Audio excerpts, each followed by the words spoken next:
तो जैसे गरीब की औकात ही नहीं है नजर उठा के होटल को देखने की, समझा? नक्श सर, आप सर इसे माफ कर दीजिए, इसे पता नहीं है कि आप कौन हैं। अगर आप पहले बता देते कि आप आ रहे हैं तो मैं आपको लेने खुद आ जाता। काश मुझे भी कभी इतनी महंगी और लग्जरियस कार में घूमने का मौका मिलता, पर मेरी किस्मत में तो ये गरीब फटीचर लिखा हुआ है। जब नक्श की पत्नी के अंकल नवीन जवेरी उसे ड्राइवर बनाकर शहर के सबसे महंगे होटल में ले जा रहे थे। नक्श, चुपचाप मुझे होटल के बाहर उतारना और गाड़ी को पार्किंग में लगा के वहीं इंतजार करना। और एक बात याद रहे, वो होटल जो है ना, शहर के सबसे अमीर इंसान विजय भाटिया का है। अगर मेरी मुलाकात उनसे हो गई ना तो तेरी नौकरी की बात कर लूंगा। हो सकता है कि वो तुम जैसे गरीब को यहाँ वहां साफ सफाई की नौकरी दे दे। It's your luck। नवीन ही नहीं बल्कि घर के सभी लोग नक्श के साथ नौकरों जैसा ही बर्ताव किया करते थे। थोड़ी देर में नक्श और नवीन अंकल होटल के बाहर पहुँचे। पार्किंग में गाड़ी लगा के वहाँ पर मेरा इंतजार करना। ऐसा कहकर नवीन अंकल होटल में चले गए और नक्श गाड़ी लेकर पार्किंग की तरफ बढ़ गया। ओए रुक रुक रुक, ओए फटीचर, यहाँ कहाँ गाड़ी लगा रहा है? दिख नहीं रहा? यहाँ सिर्फ होटल में आने वाले लोगों के लिए गाड़ियाँ लगती है। नक्श के कपड़े और नक्श की हालत इतनी खराब थी कि सिक्योरिटी गार्ड को भी विश्वास नहीं हो रहा था कि कोई इसके साथ इस होटल में आ सकता है। नक्श ने सिक्योरिटी गार्ड को समझाया, पर नक्श की सस्ती शर्ट और चप्पल देखकर सिक्योरिटी गार्ड को विश्वास नहीं हो रहा था। ये क्या बदतमीजी है? सर ये चुप, बिल्कुल चुप। ये आवाज किसी और की नहीं बल्कि होटल के मालिक शहर के सबसे अमीर इंसान विजय भाटिया की थी। नक्श सर, आप सर इसे माफ कर दीजिए, इसे पता नहीं है कि आप कौन हैं। अगर आप पहले बता देते कि आप आ रहे हैं तो मैं आपको लेने खुद आ जाता। ये सब देखकर सिक्योरिटी गार्ड हैरान था कि शहर का सबसे अमीर आदमी इस गरीब को सर क्यों कह रहा है और इसके आगे हाथ क्यों जोड़ रहा है। मैं आपकी कार पार्क कर देता हूँ। अब भाटिया जी, थैंक यू, मगर मुझे भी निकलना होगा। मैं फिर कभी आराम से आपसे मिलने आऊंगा।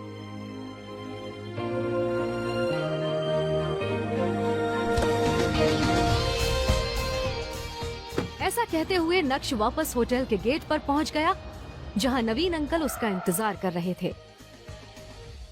कहाँ मर गए थे भैया? जब भी मैं तुम्हें साथ लेकर आता हूँ ना, मेरा काम ही नहीं होता। आज भी विजय भाटिया सर से मुलाकात नहीं हुई, वो पहले ही होटल से निकल गए। ऐसे क्या खड़े हो? अब चलो घर।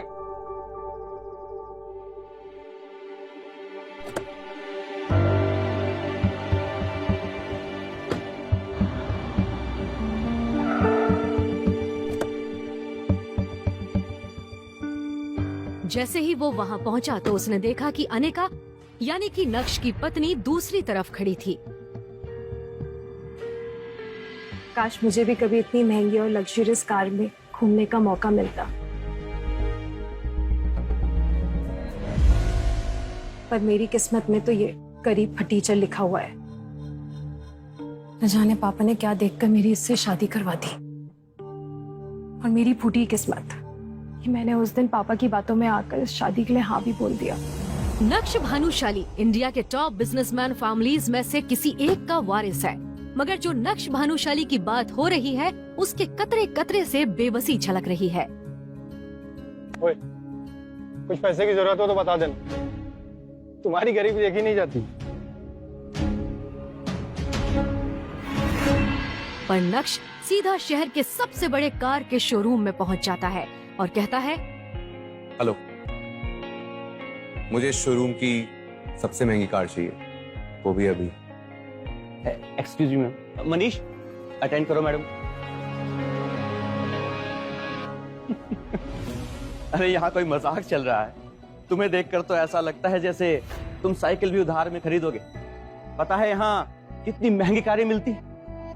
प्राइस सुनकर तुम्हारी पैंट गीली हो जाएगी।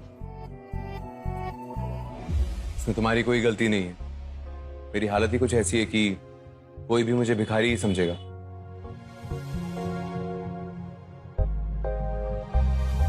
ये रहा कार्ड और इस एड्रेस पर वो गाड़ी तुरंत डिलीवर करा देना।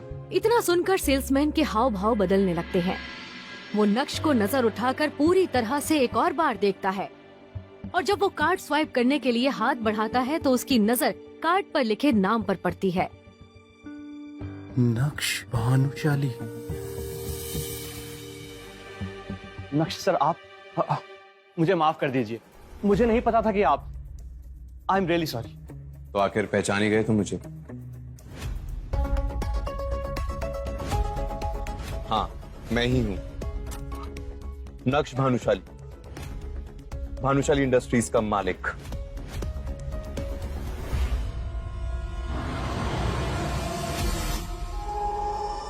पर तभी नक्श को कुछ याद आता है और वो मन ही मन सोचता है, अगर अभी मैं ये कार ले लेता हूँ तो दिक्कत हो सकती है। अभी थोड़ा रुकता हूँ, बाद में ये कार मंगवाऊंगा।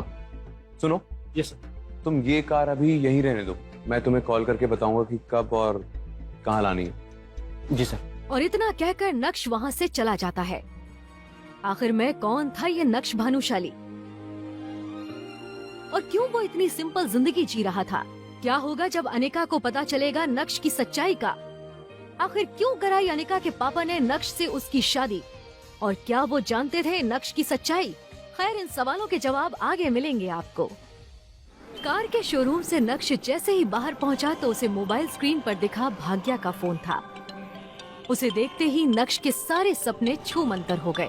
भाग्य नक्श की बीवी अनिका की कजिन थी जो हमेशा नक्श को नीचा दिखाने की कोशिश करती थी। हेलो, क्या बात है जीजा जी, फोन उठाने में इतनी देर लग गई। मेरे फ्री जीजा जी कहीं बिजी थे क्या? नहीं भाग्या, वो मैं। खैर वो सब छोड़ो, मुझे ना एक काम था। मुझे चीज पेस्ट्री खाने का बहुत मन कर रहा है, तो ग्लोबल बेकरी जाइए और मेरे लिए पेस्ट्री लेकर आइए।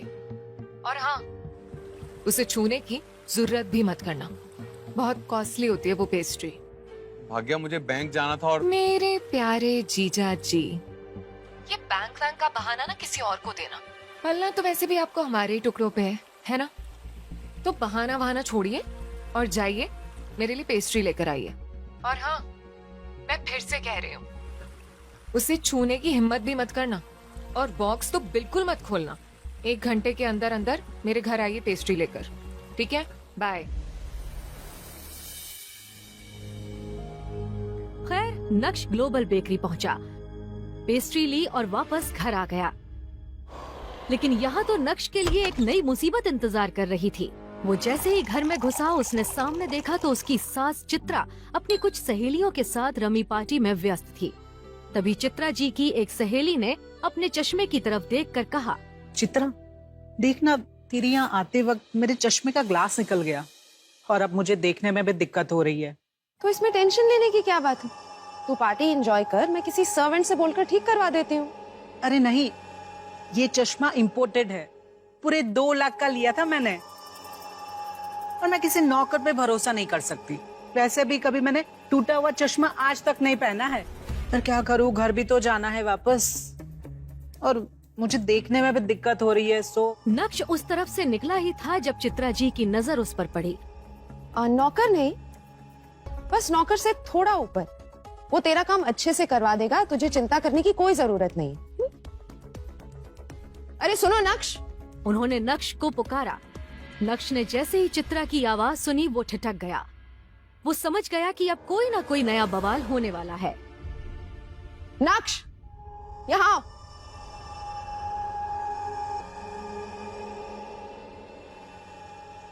इनका चश्मा ठीक करवा के लाओ जरा, और हाँ, थोड़ा जल्दी आना, इन्हें निकलना है। समझ गए ना? चित्रा, तू ये काम अपने दामाद को बोल रही है? सॉरी बट ये अच्छा नहीं लग रहा, तू बुरा मत माना। इतना सुनते ही चित्रा का गुस्सा 7वें आसमान पर था, लेकिन उसने खुद को काबू में कर लिया। अरे तुम लोग टेंशन मत लो, ऐसे कामों में ना इनको बहुत मजा आता है। किसी और का भी कोई काम हो ना तो बता देना। अब दामाद है तो क्या हुआ, चश्मे का ग्लास ही तो लगवाना है, वैसे भी कुछ करता धरता तो है नहीं। चित्रा जी की ये बातें सीधा नक्श के दिल पर आकर लगी, मगर अब उसे ये सब हमेशा ही सुनने की आदत सी हो गई थी। मगर अभी मैं। बहस नहीं, जल्दी से काम करके आओ, जबान ज्यादा चलने लगी है तुम्हारी। वो तो दामाद हो तो थोड़ी सी इज्जत दे रही हूँ। भिखारी कहीं का। पता नहीं अनिका भी अपने नसीब में क्या लिखवा कर आई है जो उसे ऐसा निठल्ला पति मिला है।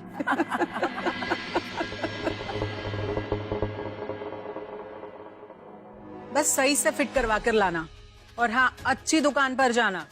बहुत महंगा है ये चश्मा, समझ गए ना?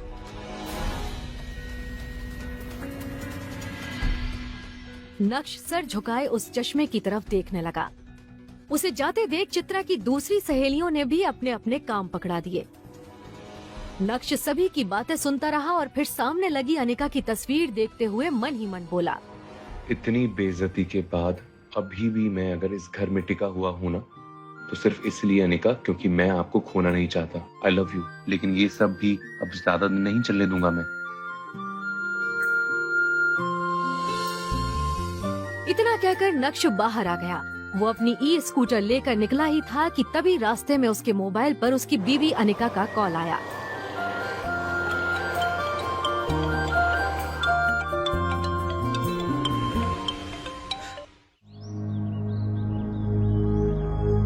हेलो। अच्छा सुनो, क्या आज आप मेरे ऑफिस आ सकते हैं? कुछ काम था अर्जेंट। हाँ, मैं अभी आता हूँ। अनिका की ये बात सुनकर नक्श के होठों पर एक स्माइल आ गई और उसके पूरे दिन की टेंशन जैसे गायब ही हो गई। आज पहली बार अनिका ने उसे ऑफिस बुलाया था। वो ही थी उसकी जिंदगी में जिसकी मुस्कुराहट देखकर वो खुद को जिंदा रखता था। अनिका का चेहरा देखे बिना नक्श को चैन नहीं आता था और उसके बस में होता तो अनिका की हर एक खुशी के लिए खुद को लाख बार कुर्बान कर देता। रास्ते में नक्श को मोहन लाल स्वीट्स दिखा, जहाँ की जलेबियां अनिका को बचपन से ही बहुत पसंद थी। कुछ सोचकर नक्श ने स्कूटर रोकी और अपना पर्स निकालकर देखने लगा। उसमें सिर्फ 200 का एक नोट पड़ा हुआ था। ओहो, 2 ही जोड़ी कपड़े हैं मेरे पास। सोचा था टी शर्ट खरीद लूंगा, लेकिन कोई बात नहीं, अनिका से बढ़कर कुछ नहीं, उसकी पसंद की जलेबी ले लेता हूँ, वो बहुत खुश होगी। जैसे ही नक्श वापस मुड़ा तो उसे अपनी सास के दिए हुए काम याद आए। उसने एक नजर घूरकर उस चश्मे की तरफ देखा और कहा, सॉरी आंटीज और सासू माँ, आपके चरणों को प्रणाम, लेकिन मेरे लिए अनिका से बढ़कर कुछ नहीं।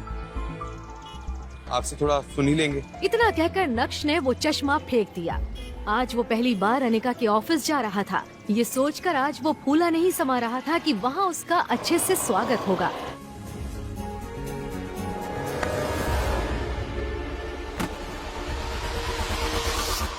इडियट, दिखाई नहीं देता है क्या तुम्हें? पता नहीं कहां कहां से चले आते मुंह उठा के।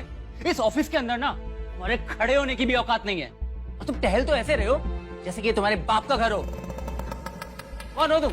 शायद विहान ने भी उसके बदरंग कपड़ों से उसे नौकर या ऑफिस बॉय ही समझ लिया था। विहान ने एक नजर नीचे जमीन पर पड़ी जलेबियों को देखा और फिर उसे अपने पैरों तले कुचलकर बाहर निकल गया। विहान वहाँ से जा चुका था और तभी नक्श की नजर अनिका पर पड़ी तो एक पल के लिए वो अपनी बेइज्जती भूल गया। वो अनिका की तरफ देखकर खुद से ही बोला, कितना प्यार करती हो ना आप मुझसे। मेरे साथ हुए इस बर्ताव ने आपकी आंखों में आंसू ला दी।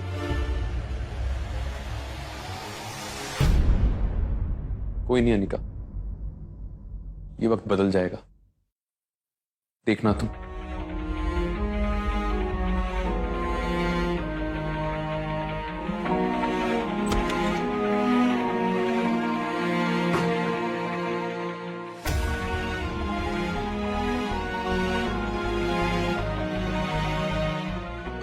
जाने भी दो ना अनिका, जो भी हुआ वो मेरे साथ हुआ और उसमें आपको इतना टेंशन लेने की जरूरत नहीं। जो बीत गई वो बात गई, समझ रही हो तुम? दूर हटिए, चले क्यों नहीं जाते आप मेरी जिंदगी से? नर्क बना रखा है आपने मेरी जिंदगी को। पति नहीं, मेरे पापों की सजा है आप मेरे लिए। आखिर आप चाहते क्या है?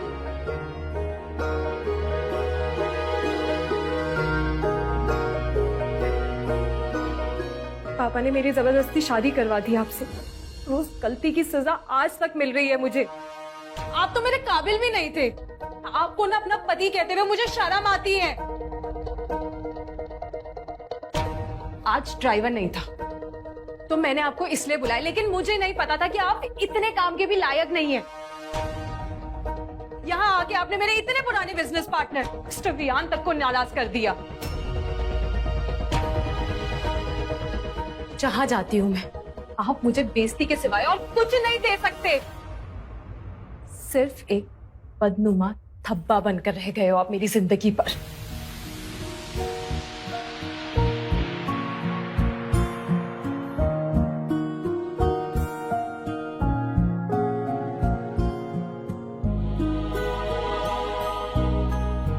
क्या है ये सब? क्यों इतनी गंदगी फैला रखी है? इसे अभी डस्टबिन में डालो।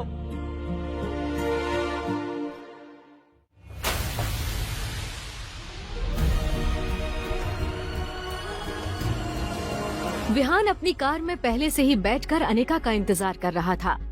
फिर नक्श के सामने ही अनिका अपने बिजनेस पार्टनर विहान की कार में बैठी और बिजनेस के सिलसिले में वहां से जा चुकी थी। नक्श ने एक नजर अपनी खराब ई स्कूटर की तरफ देखा। वहीं खटारा ई स्कूटर जो अब नक्श की जिंदगी का हिस्सा बन चुकी थी। आंखों में आंसू लिए नक्श खुद से ही बोला, कोई बात नहीं अनिका, मुझे पता है कि आप गलत नहीं हैं, बस मेरे हालात गलत हैं। मुझे यकीन है कि एक न एक दिन आप मुझे जरूर समझोगी। मैं आपको दुनिया की सारी खुशियां ला कर दूंगा। आप सिर्फ मेरी हो, तो इस बात का एहसास होगा आपको। रात काफी हो गई थी, वो दुखी था। तभी अचानक ही नक्श का मोबाइल बज उठा।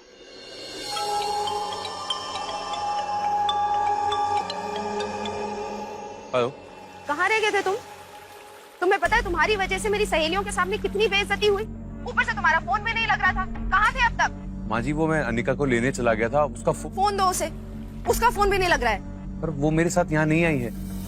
पर अभी तो तुमने कहा कि तुम उसे लेने गए थे। हाँ, वो अपने बिजनेस पार्टनर के साथ वहाँ से चली गई थी। रात होने आई है और तुम कह रहे हो कि अनिका अपने किसी बिजनेस पार्टनर के साथ है। जरूर तुमने कुछ गड़बड़ की होगी, इसीलिए वो तुम्हारे साथ नहीं है। अरे एक अच्छे दामाद तो तुम बन नहीं सके, अब कम से कम अच्छे पति तो बन जाते। जाओ उसे ढूंढो, जाके कहाँ है वो, और मुझे 1 घंटे में अनिका घर के अंदर चाहिए। इतना कहकर चित्रा जी ने फोन काट दिया। नक्श ने अनिका का नंबर डायल किया तो वो नहीं लग रहा था। अब सच में उसे अनिका की फिक्र होने लगी। नक्श के बारे में विहान को भले ही नहीं पता था, मगर नक्श विहान के बारे में कई बार अनिका के मुंह से सुन चुका था कि विहान उसका पुराना बिजनेस पार्टनर है और उसका एक नाइट क्लब भी है। अंदर बेहद ही शोर शराबा था और लोग शराब पीकर नाच रहे थे।